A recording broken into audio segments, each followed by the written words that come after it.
Hi, everyone, and welcome to another edition of the Movie Kit Podcast. I'm your host, Kit Bowen. We've got a great show for you today. We're going to wrap up some of the films coming out this Thanksgiving weekend, and hope everyone had a great Thanksgiving. Joining me, as always, it's my very good friend Joel Amos. Joel, how are you? Good. How are you? I'm okay. I'm feeling a little full, a little tired. That's what Yeah, that's gonna Thanksgiving week. happen. That's what Thanksgiving weekend's all about. So yes. So yeah, we're gonna start off with probably what's gonna win this weekend, my guess. Or although I don't know, Wicked 2 for good might still rival it, but Zootopia 2, following the very popular Zootopia, which came out when? When did it come Almost 10 years ago now. out? Oh wow.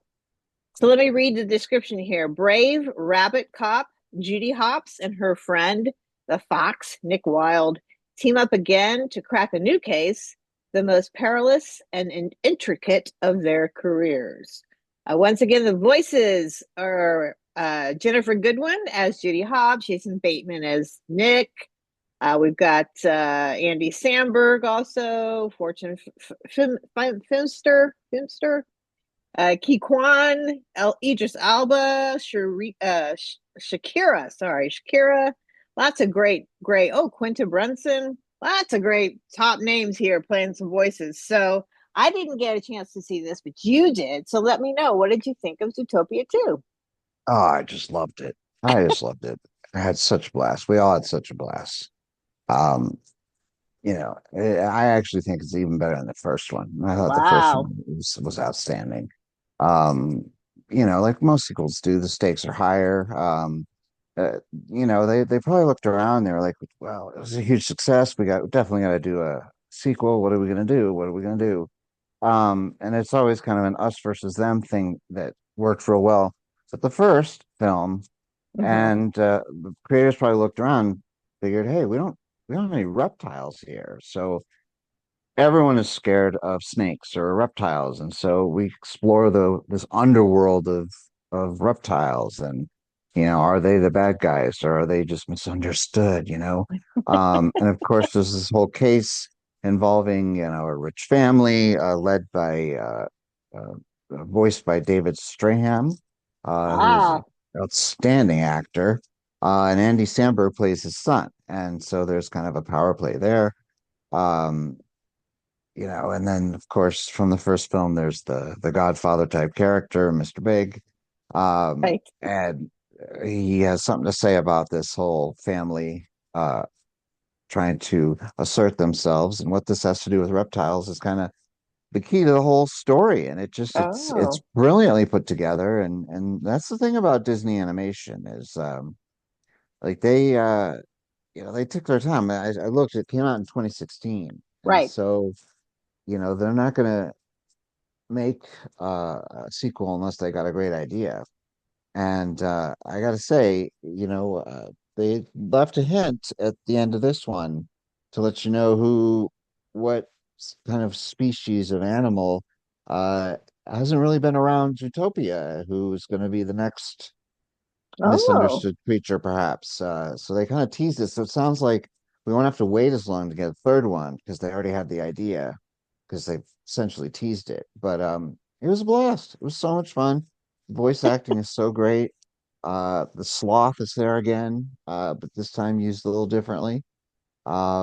It's just funny. It's good, and Patrick Warburton is just one hilarious deadpan funny guy, and he plays like this Arnold Schwarzenegger type of former actor, current politician. He's the mayor of Zootopia, but he's also like um oh shoot, what was that guy's name who was on all the romance covers?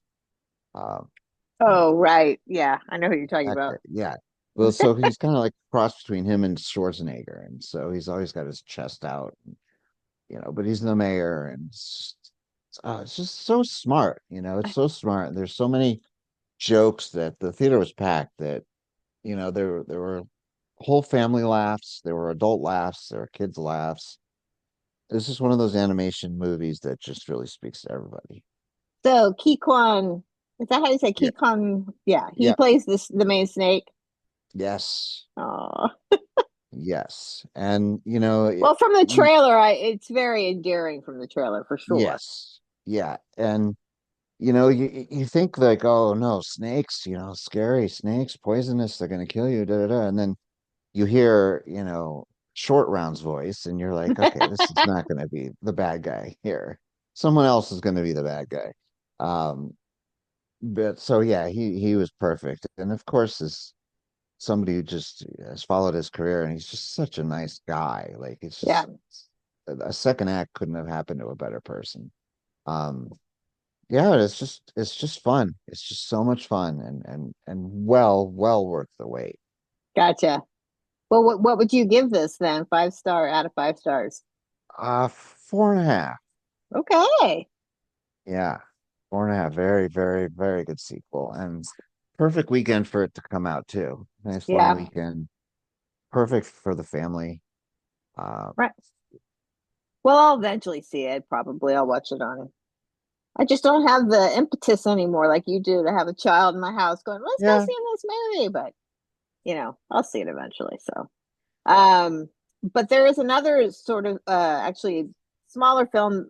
I mean, not smaller, it's had a smaller release this Thanksgiving weekend and is opening wider next week. A huge Oscar contender called Hamnet. It's based on a book by Maggie O'Farrell. And let me just read the brief description here. A powerful story of love and loss that inspired the creation of Shakespeare's timeless masterpiece, Hamlet. Well, I mean, I kind of read up on this a little bit. I'll start on this one. Mhm. Um, First of all, it's co-written by and directed by Chloe Zhau, who we all know is an amazing director, winning for No Man Land, which Mhm. she's just, she's very, very good at the subtle and the soft and the powerful, in small movements kind of thing. Maggie O'Farrell also co-wrote it with her. So obviously the author's touch to it really makes a difference, I think. But the stars of the film that bring this to life. Jessie Buckley stars as Agnes. Actually, they call her a niece or something like that. I never heard the G, but of course I am American, so and Paul Mescal plays Shakespeare, Will Shakespeare, but also the young talent in it too, including the young boy who plays Hamnet. And I'm shoot, his last name is Jupe. Of course, I'm looking at the cast list here, and it doesn't have his name up here at the beginning.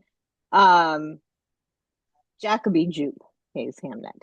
So, I mean, the basic story, not giving too much away because this is actually historically true, that, Shakespeare had 3 children with his first wife. They called her Anne Hathaway in the history books, but we're not entirely sure if that was her complete name or not. But he had a daughter, and then he had twins, a girl and a boy, Hamnet being one of them. And Hamnet died at 11 years old. They weren't quite sure what he died of. Most likely it was the plague. And of course, that's, explored in the film as well, which is a very, a soul crushing tragedy for the family, including the mom, who, she's, this character is so beautiful. I mean, the first opening shot is of her curled up, next to a carved out tree on the ground in the middle of the woods, sleeping. She is of nature. That is where she, is her true self. And when she has to kind of go and be with civilization, she's not as good. But she lives in this small town, um, in the English countryside. But her true love is being out in the nature, and she's during that time. Women often were the ones who could heal and whatnot from herbs and things that they found, and she was one of those kinds of people as well. Um, when she has her first child, that's the most beautiful scene too, because she can't she doesn't want to have it in a natural way where she's supposed to be in a bed or, however they had had children back in the time. She had to go out into the woods and do it by herself kind of thing. And I was just, just, I was mesmerized by this film. And of course, it culminates with, the first production of Hamlet. And as I said, Jacob Jube plays the young Hamnet, but Noah Jupe from Quiet Place and a few other child actor who's now kind of grossed up. He plays Hamlet, or the actor who plays Hamlet. And when Agnes is, when Jessie Buckley's character Agnes comes to see her husband's play, which she has never seen, she's basically always stayed in the country while he went to London to become who he became, William Shakespeare. And he'd be gone for long periods of time and leaving her alone. And, that was a source of contention as well in their marriage. But she finally goes to see this play. And at first she's very, like, this has something to do with my son. Why is it named after my son? Because Hamnet and Hamlet apparently in that time were sort of interchangeable. Like they could be the same, pronounced those two different ways. Um, and her defiance on her face too. She's like, this isn't it. This is not right. I got to get out of here. And then she finally sees the young actor coming out as Hamlet, and it entraps her. And it's like Shakespeare in Love. When you see the play being done on that beautiful stage, and you see the people playing it for the first time. That's how you feel with this one too. Hamlet's not my most favorite of Shakespeare's plays, to be honest, but now it might be. Now I have so much more respect for the play, kind of. Whether or not the real Shakespeare wrote this for his dead son or not, again, there's a lot of speculation and there's very, very little historical facts on well, first of all, if Shakespeare wrote all his plays, but we won't get into that conversation right now. But also that this was to his son. Not entirely sure if that was the case or not, but certainly works cinematically in this film and this book written by Maggie O'Farrell, which I haven't read yet. I have it on my bedside table. My mom gave it to me, and she's like, "You got to read the book."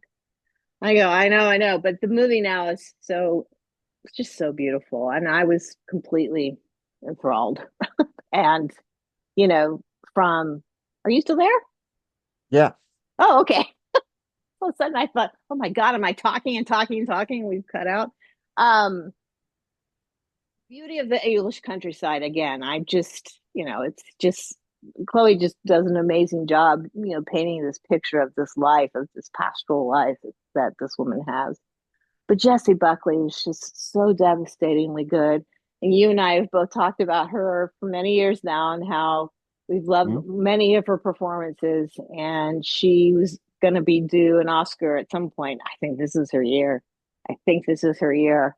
I mean, there's a couple other performances out there that were really good as well, including one I told you about for a film, Sentimental Value, which is a Norwegian film.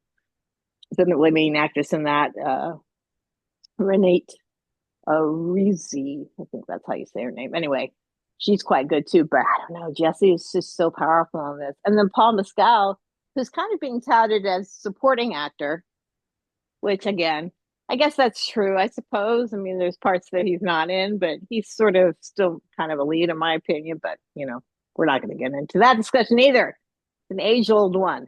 But he Mhm. also is so, so good. And the two of them together are very, the chemistry from the beginning and the power of their love and the love for their children too. It's just, yeah, it just comes through in these two performances.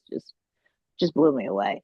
But I think my most cherished moment of the film is the reenactment of the first production of Hamlet, and watching her watch this through her eyes. It was so beautiful and sad, so sad, but Yeah. cathartic for those characters, I think, because Shakespeare often did play roles. Sometimes you jump on and play a role, and he plays the ghost, Hamlet's father, the ghost of his father, and it feels like he has this moment to say goodbye to his son, and I don't know, it was tremendous. It is so well worth it, and I think even if you don't get a chance to see it in the theater, you know, um, you could probably still get the gist of it. But I'm sure seeing it in the theater would be a very overwhelming and beautiful experience. Yeah. Anyway, yeah, I adored it, and I definitely think it's got Oscars written all over it for a lot of things. Although I'm not sure if it's the best picture of the year because there's been some really good ones this year. Yay, finally! But we'll see. We'll see how it all shakes out. But Jessie, for sure, in my opinion, hands down, you just give it to her. Yeah, So, I think it, go ahead. Your since turn. I fell in love with her with Wild Wild. Rose. Yeah. Where she sang, Um, yes. yeah, where she sang she played the Scottish country singer. Right. And I will forever regret uh getting facialitis and being hospitalized. And I was actually supposed to hand the award for some category. I don't know what she would have been nominated for, but she ended up winning. So All I would have right. been the person handing her the award. And I was watching it on my little phone and I was just, damn, that could have been me. But I think this is her year to win the big one, Yeah. Oscar. Just what she does with her face and her eyes, and especially that scene when she's watching uh Hamlet itself. Yes. And it is just it's a beautiful movie, and it's very timeless because it's about uh parents and children, Yeah. and it doesn't matter when it takes place. That that emotion is never going to change. Yeah. um, but what I also found interesting was a very different take on what Kenneth Branagh gave us, which Yes. is All Is True, which talks a lot about the death of his child. Um, and basically, I mean, Jessie Buckley and Dame Judi Dench are playing the same character. And um, I like after watching it, I did a deep dive. I was so moved by the movie. I just was like, how tight are these movies? Right.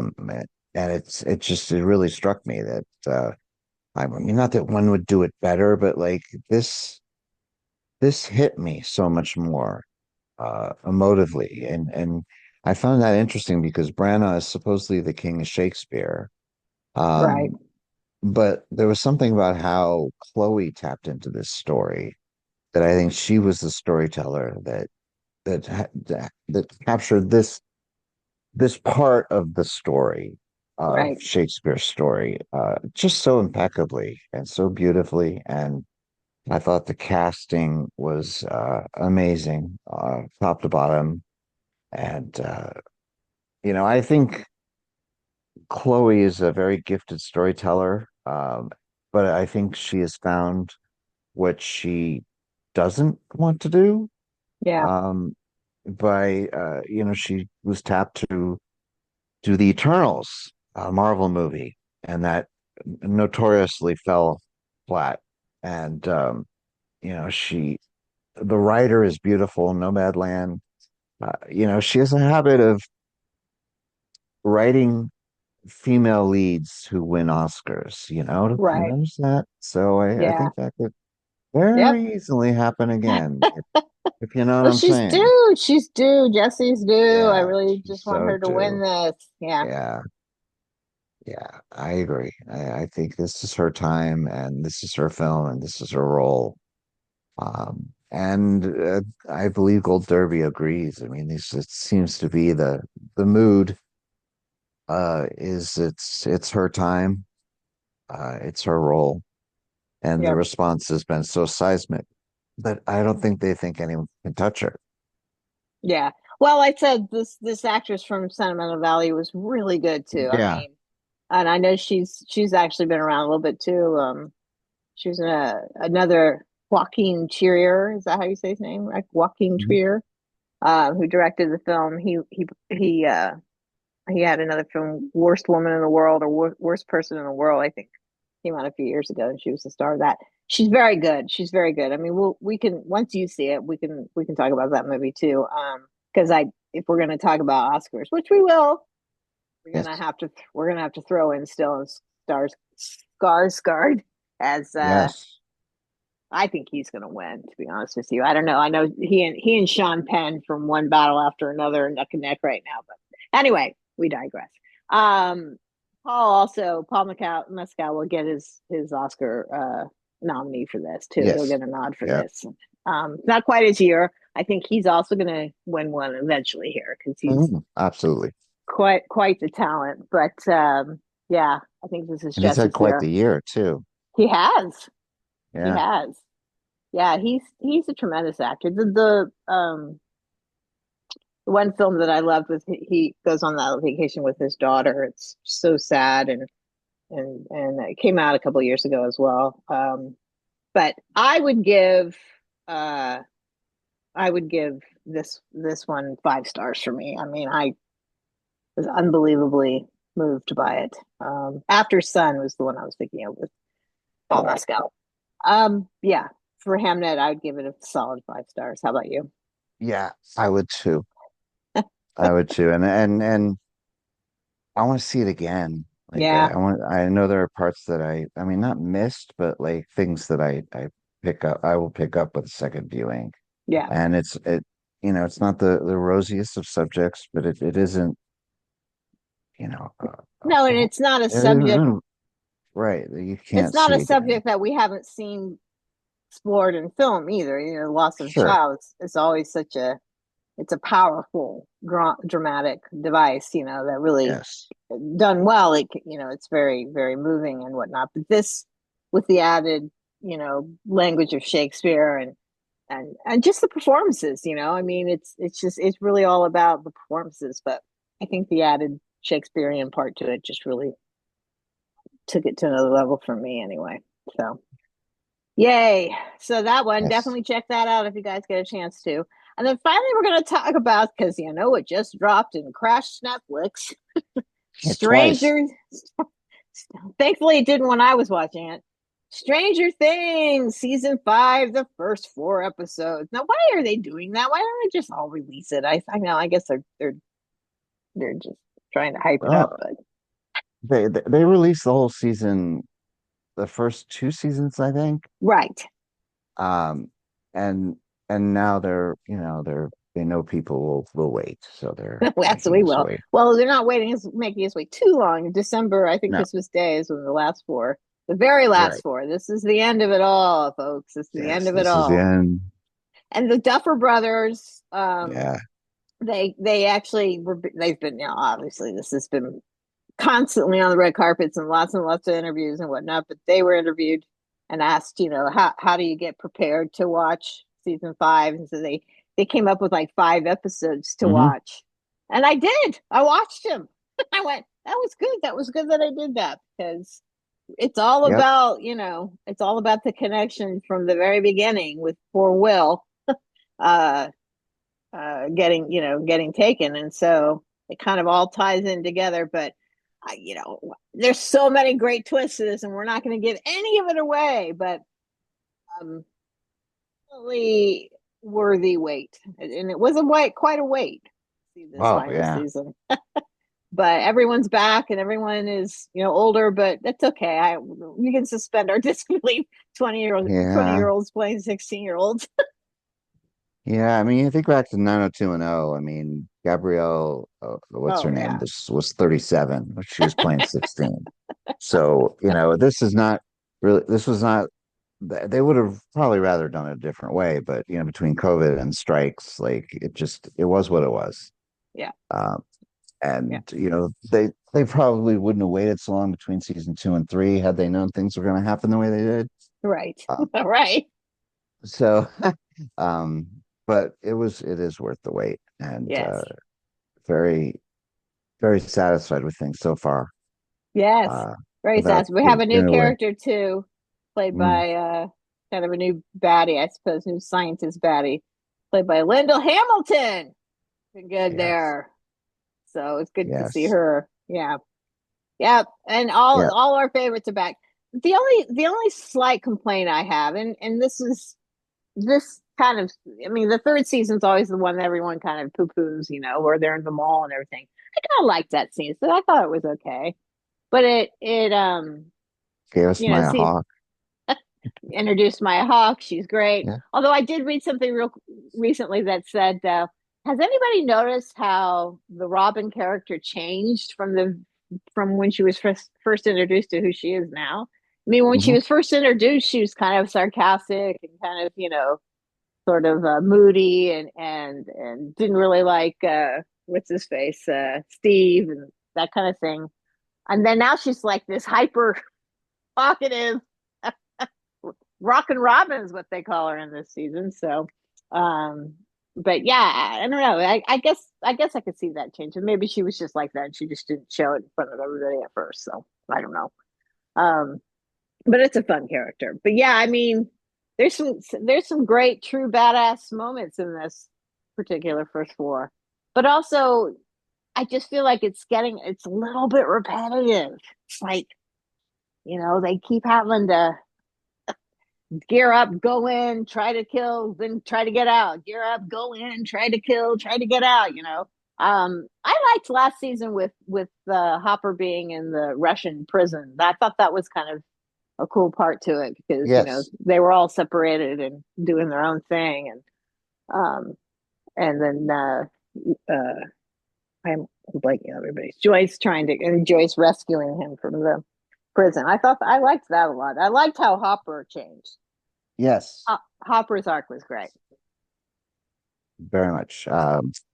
Yeah, I agree. And But do you it agree that kind it's getting a little repetitive? I mean, yeah, yeah, and it it got reminds it. me a bit of Lost, Yes, where like they kind of meandered along and doing their thing, and once they realized that they had to set a finale, they really tightened it up. right. But in the meantime, what we've been given is kind of that same thing over and over again.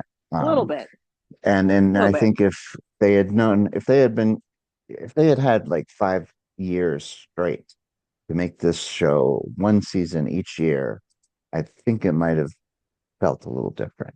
Um, Maybe that's Kind a of good like point. Lost. Like Lost, like as soon as they found they had an end date, they knew how they wanted to end it, but they just didn't know how to get there. Right. So they ended up reusing the same tools over and over again. Um, but once they found that end date, and they're like, okay, let's go. And I think that's kind of definitely what we have here. Yeah, I think so too. And I think the Duffer Brothers are, they are paying attention to being able to wrap up storylines. So that's why they're Yeah. saying pay attention to these episodes because this is kind of, we're coming back around for full circle. And that certainly the last half an hour of that of that fourth episode was like, oh shit, Yeah. it's going Basically. down. Yeah. It was Yeah. It's, good. oh, okay. Well, thank you for that. Now I'm invested. Holy hell. Let's Yeah. hope it all works out. Yeah. Yeah. So anyway, I'm definitely on board for the next four, and I'm just curious how they'll wrap it all up. I hope some of my favorite people make it. That's my only Yes. fear, right? Yeah. Yeah. Yeah. Yeah. That's the big fear is who comes out at the end. Yeah. Who's gonna make it in the end? So, but yes, check it out, guys. It dropped on Wednesday, and like we said, it crashed Netflix twice. Yes, Uh, twice, that's crazy. which is incredible if you think about it. It is. Clearly everyone was waiting very, very patiently Hmm. for this, so it's all good. Well, Joel, thanks. This was a Sure, great sure. wrap up. Zootopia 2 for the family, Hamnet for your if you want to see some Oscar contending drama and cry a little bit. And then if you want to stay home, definitely watch Stranger Things for sure. Get caught up and check out that article. It was on Hollywood Reporter on the 4 episodes or 5 episodes Mm, you're supposed to watch before you dive into season five. yeah. So Gotcha. we will be back next week with there's something coming out. When the Five Nights at Freddy's Part 2 or 2, right? That's what the big Yes. The big horror movie coming out next week, which is Yeah. nice. Horror near Christmas time. It's always good. Always I good. always think that's great. And I think they're Uh, really, besides some of the more Oscar contendery films that we'll probably talk about, like Sentimental Value. I did finally see Begonia. Did you watch it? no, not yet. Oh, okay. Maybe we can just, I know it's been out for a while, but maybe we can just tap into that one. It was interesting as Okay. well. Yeah. But I think the very last Biggie is the Avatar movie, right? Isn't that the last real big movie Yeah. coming out? Yeah. Yeah. Also next week is Jake Jake Kelly on Netflix with Adam Sandler Oh, and George okay. Clooney. Okay. Yay. I wanted to So watch that. Okay. So yeah, so we'll be back next week, guys, and we'll review those as well. So tune in then, and thanks, Joel, again for joining me in a great conversation. And of everyone take course. care. We'll talk soon. Bye. Bye.